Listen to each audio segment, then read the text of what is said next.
What if you could lose 40 pounds and keep it off for nearly 5 years without relying on willpower? That's exactly what I did, and I'm about to share the 10 habits that made it happen. If you've been stuck hearing the same advice but never acting on it, this is your wake-up call to start.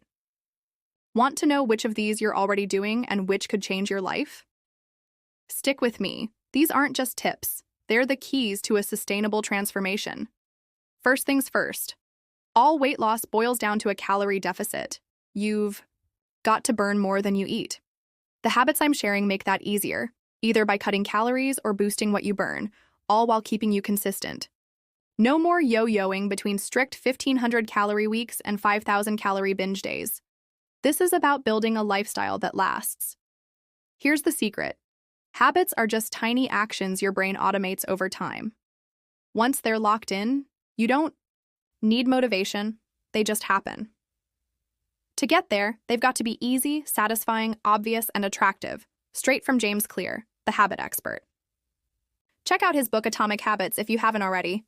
I've ranked these 10 habits by impact, starting with the biggest calorie cutters. Pick what fits you and add more as you go. Habit 1. Stop cooking with oil. Oil is a calorie bomb. It's so dense you can add hundreds or thousands of calories a week without noticing. Think about it. Take olives, nuts, or seeds. They've got water and fiber. Strip out the water, and you've got a smaller package with the same calories since water's calorie-free. Remove the fiber, and it's even more concentrated. It's like comparing a box of coins to a box of $100 bills. Same size, way more value in the bills. That's oil, pure condensed calories. If you saute veggies with oil, you might end up with more calories from the oil than the veggies. I'm to you. Not saying cut fat, eat avocados, nuts, seeds, tofu, but skip the oil. I saute with water. I keep a kettle by the stove. If you don't have one, use a water dispenser. Try baking with parchment paper or dry roasting. Most veggies have enough water that with a lid on they won't stick. Habit 2. Buy veggies you actually like.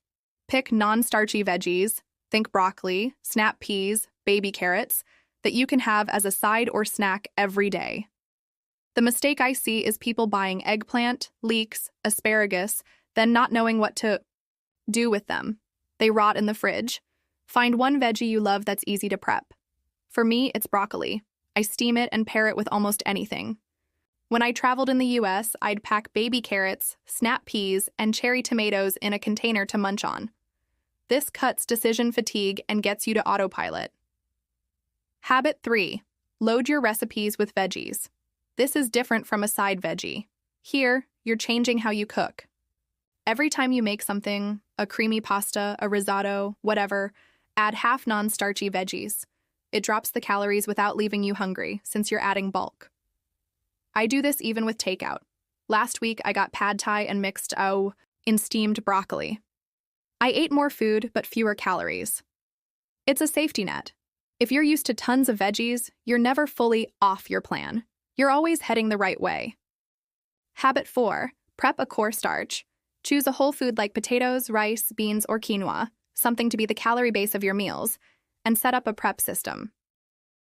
I do a rolling prep. I cook potatoes, and when they're running low, I make more while cooking dinner. No need for hours of meal prep. If it's easier, buy frozen rice or pre-scrubbed potatoes. Keep it simple, less than 5 minutes of effort, so there's no excuse to skip it. Habit 5. Have 3 go-to meals that take 5 minutes. Create a breakfast, lunch, and dinner you love that are quick. You don't need a million recipes. I stick to 5-10 things I repeat. Forget the idea that more recipes solve this. Your Pinterest is probably packed, but how many do you make? Simplify. Use your prepped starch and veggies, and you're set. Less thinking, more doing. Habit 6. Stop drinking calories. Smoothies are fine, but juice, soda, alcohol, cut them. They pile on calories fast and don't fill you up. When I started, I made a rule. No juice or soda. It took the decision away when I was out. I stick to sparkling water with lemon or lime now. Tasty, 0 calories. On alcohol, I rarely drink. Maybe a few in a social setting, but it's not a habit. It's got calories and makes you eat more. Get your calories from whole foods instead. Habit 7. Use the scale as data. Weigh yourself daily and treat it like info, not a judgment. Your weight fluctuates. Water, salt, hormones, food volume. But over weeks or months, you'll see a downward trend if you're on track. Studies show daily weighing keeps you accountable. Don't freak out over one day. It's like your bank account. Big expenses happen, but you don't quit saving. Average I. Your weight weekly, add up 7 days, divide by 7. That's your progress. Habit 8. Find a pre-made condiment. Make it easy and fun. Grab a low-calorie sauce you love. In New Zealand, I'd say smoked turkey hummus. In the US, Trader Joe's cauliflower buffalo dip is awesome at 40 calories a serving. Pair it with your veggies and starch, and you've got a meal you enjoy in minutes. My friend who lost 75 pounds served me microwave potatoes, broccoli, lentils, and that dip. Delicious and fast. Habit 9. Set a habit-based exercise goal. Exercise doesn't drive weight loss. Studies show we offset the burn by moving less later or eating more, but it's gold for your health and mood. Focus on consistency, not calories. Aim for 5,000 steps a day, 3 gym sessions a week, or 50 kilometers of running a month. It's about building the habit, not the scale. Habit 10. Don't skip 2 days. This is a mindset trick. You can mess up once, but never twice. If I miss the gym on Monday, Tuesday's my priority. It stops all or nothing binges from spiraling. Redefine success, not perfection, but getting back on track fast. That's the skill you need to hit your goal. There you go, my 10 habits. They're repetitive because habits are. Which ones are you starting with? Pick 1 or 2, make them easy and fun, and build from there. You've got this.